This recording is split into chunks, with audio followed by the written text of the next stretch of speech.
ত্রিবেণী কুম্ভ মেলায় আদতে আনাগোনা আজ থেকে শুরু হয়ে গেল।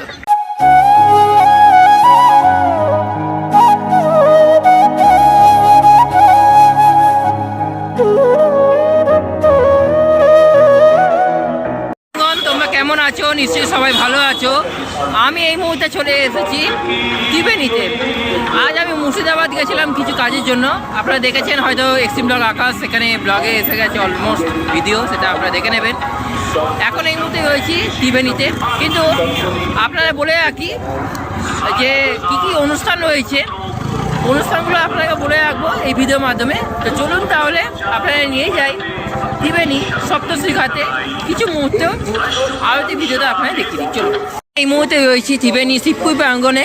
এখানে দেখতে পাচ্ছেন বেশ অনেকজন, প্রায় লক্ষাধিক পুলিশ এখানে রয়েছে এবং ভক্তরা আগামীকাল থেকে কিন্তু সমাগম হবে দূর দূরান্ত থেকে।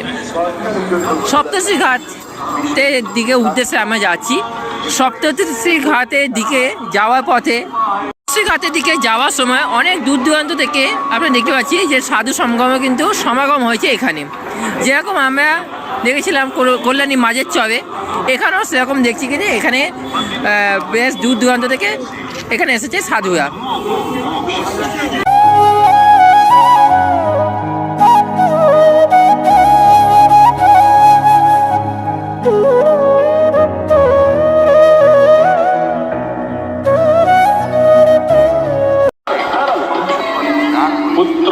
मुक्ति की आशा में कठिन तप की।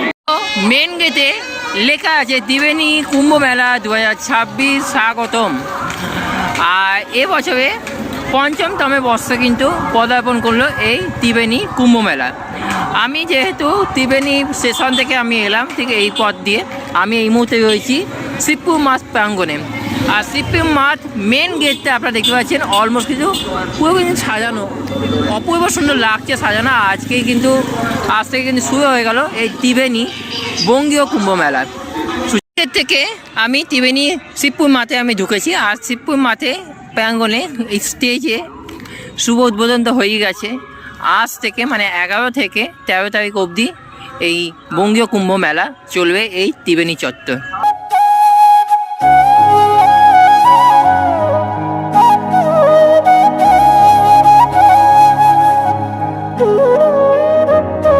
আপনাকে বলে রাখি, অনেক ইউটিউবারদের আমি কিছু ইউটিউবারদের আমি দেখেছি একটি ভুল ইনফরমেশান দেওয়া হয়েছে, সেটা আমি ঠিক করছি। আমি আগামীকাল স্নান যাত্রা 12 তারিখ এবং 13 তারিখ কিন্তু স্নান যাত্রা রয়েছে। এখানে যারা কমিটির লোকে আছে তাদের কাছ থেকে আমি জিজ্ঞেস করলাম 12 তারিখ এবং 13 তারিখ এই দুদিন স্নান আছে। আগামীকাল সন্ধ্যেবেলায় সন্ধ্যা আরতি রয়েছে, যেটা সপ্তশ্রী ঘাটে না হয়ে পাশের ঘাটে হবে। এবছর এখানে ঘাটে পজিশন একটুখানি মানে সেরকম নেই বলে সেই কারণে অন্য ঘাটে হবে। আর আগামীকাল সকালবেলায় রাজ্যপাল আসবেন এখানে, আর অনেক হোমযজ্ঞ হবে। আর পরশু দিনকে বলে রাখি, পরশু দিনকে একটা র্যালি আছে নাগা সাধুদের, সেই র্যালিতে আমরা যোগ দেবো। আর পরশু দিনে কিন্তু সারি স্নান হবে, ঠিক আছে। অনেকে বলে যে 13 তারিখ এবং 14 তারিখ নট, ওইটা 13 তারিখ এবং 14 তারিখ হচ্ছে আপনার মাঝের চর ঘাটে, আর ওইটাকে ত্রিবেণী ঘাট বলে রেখেছে। এটা খুবই ভুল। ত্রিবেণী ঘাটে হচ্ছে 12-13 তারিখ দুদিন সারি স্নান, আর মাঝের চরে হচ্ছে 13 তারিখ এবং 14 তারিখ সারি স্নান। এটা ভালোভাবে বারবার করে বলে রাখলাম, এটা গুলোবেন না। আর আপনারা যদি সারি স্নান করতে আসেন তাহলে ত্রিবেণী সপ্তশ্রী ঘাটে। এর পাশেই এখানে দেখতে পাচ্ছেন যে 16 আকারে করা হয়েছে অমৃত কুম্ভ কলস। আপনারা জানেনই যে কুম্ভ কেন হয়, সেটা এখন যদি ইতিহাস যদি বলতে হয় তাহলে অনেকটাই বড় হয়ে যাচ্ছে। সো আপনারা জানেনই, হয়তো কেউ যদি না জানেন তাহলে ডেসক্রিপশন বক্সে আমার লেখা আছে, সেটা আপনারা পড়ে নেবেন, ঠিক আছে। সো চলুন, আরও অনেক আপনাদেরকে দেখাতে হবে অনেক কিছু। তো চলুন সেখানে যাওয়া যাক।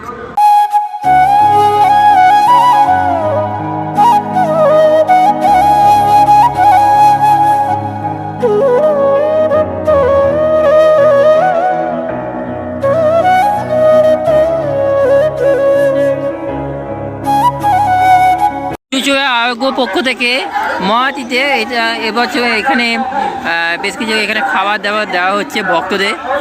এখানে দেখতে পাচ্ছেন অলমোস্ট কিন্তু এখানে ভক্তরা এখানে প্রসাদ নিয়ে আবার কিন্তু ওখানে গিয়ে কিন্তু বসে খাচ্ছে। বেশ কিছু মেলা বসেছে, মেলার মধ্যে বেশ কিছু জিনিস যেরকম শিবের মূর্তি থেকে আরম্ভ করে সব কিছু যেরকম মেলায় বসে, যেরকম এখানে খাবার দাবার স্টল বসেছে, যেরকম মেলায় বসে সেরকমই কিন্তু এখানে সব বসেছে। আজকে কিন্তু সব ফাঁকা, কালকে কিন্তু ভক্তদের কিন্তু ভিড় হবে। এই জায়গাটা কিন্তু ফুল কিন্তু নয়নতে থাকবে আগামীকাল। মাত্র যত থেকে আমি যাচ্ছি এই মুহূর্তে সাধুরা যেখানে থাকছে সেই দিকে দিয়ে, তার আগে এখানে দেখতে পাচ্ছেন প্রসাদ বিতরণ। এখানে প্রত্যেক দিন যে কদিন এই অনুষ্ঠান চলবে প্রত্যেক দিন প্রসাদ বিতরণ কিন্তু এখান থেকে চলবে।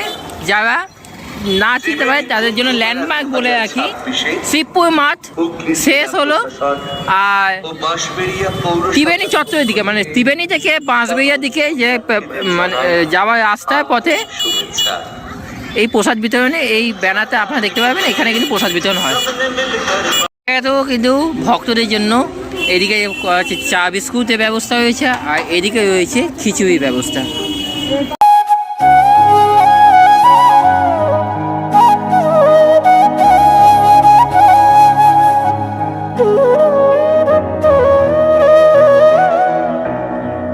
এই মুহূর্তে এলাম ঠিক সাধু সন্ন্যাসীদের ক্যাম্পে। তো চলুন তাহলে ক্যাম্পটাকে একটুখানি ঘুরিয়ে দেখে নিই কত সাধু সমাগম হয়েছে এই ত্রিবেণীতে। আপনারা দেখিয়েছিলাম যে কল্যাণী মাঝের ছয়ে, আর ত্রিবেণীতে এবার দেখে নিই, চলুন।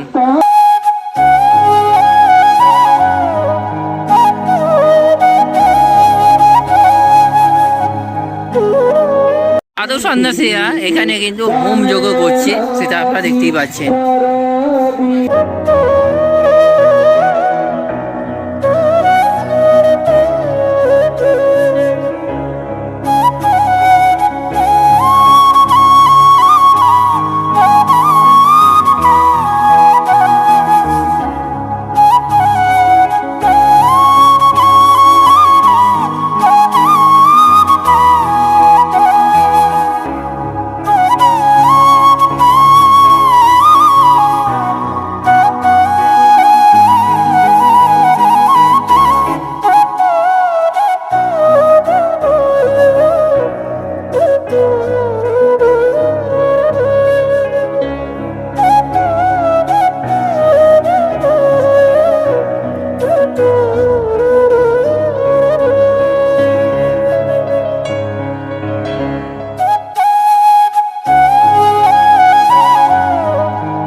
দেখিয়ে দিলাম ত্রিবেণী কুম্ভমেলায় যে আয়োজন রাত্রিবেলায়। আর এখানে যে নাগা সাধুরা যারা এসেছেন অনেক দূর দূরান্ত থেকে, তাদেরকেও আপনারা দেখিয়ে দিলাম এই ভিডিওর মাধ্যমে। থ্যাংক ইউ সো মাচ, সবাই ভালো থাকবেন, সুস্থ থাকবেন। আগামীকাল দেখা হচ্ছে, আবার অনেক অনুষ্ঠান রয়েছে, সেইগুলো ভিডিও আমি নিয়ে আসবো আগামীকাল। থ্যাংক ইউ সো মাচ, সবাই ভালো থাকবেন, সুস্থ থাকবেন। আপাতত গুড নাইট।